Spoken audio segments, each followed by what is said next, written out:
60% des villages en France n'ont plus de commerce de proximité, un chiffre qui illustre bien la problématique de la vie en zone rurale. À Brie en Ariège, une épicerie participative vient toutefois d'ouvrir. Grâce à une association, ce commerce non lucratif vend des produits en circuit court sans faire de marge. Geoffrey Berg et Pascal Dussol.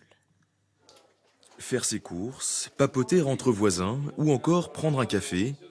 À Brie, commune de 200 habitants, cette épicerie associative et non lucrative a vu le jour il y a 4 mois. Je descends là au lieu de venir à Saint-Verdun, ce qui me faisait 10 km, c'est beaucoup plus près pour moi. Ouverte tous les samedis, elle propose 300 produits différents en partenariat avec une trentaine de producteurs locaux.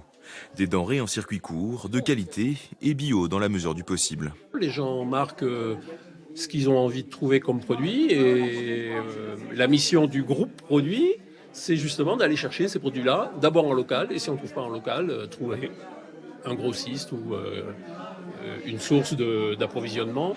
Cette épicerie participative regroupe déjà 80 familles. La condition pour adhérer, donner à l'association 2 heures de son temps chaque mois pour contribuer à son fonctionnement. Ça peut être tenir la caisse, mais il y en a qui ne sont pas très à l'aise pour être face à un public, on va dire.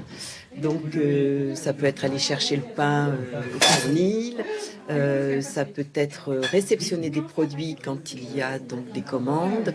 Outre son côté pratique, l'épicerie permet aussi de créer du lien et de rapprocher les habitants du village et des communes alentours. Il y a également tout l'aspect social, liens sociaux, animation, et on voit que finalement ça marche bien parce qu'il y a des gens des villages aux alentours et ça c'est extraordinaire. Ce projet s'inscrit dans un réseau d'épiceries similaires, coordonné au niveau national par l'association Bouge ton coq, qui lutte contre la désertification des villages. En France, plus de 15 000 communes sont dépourvues du moindre commerce.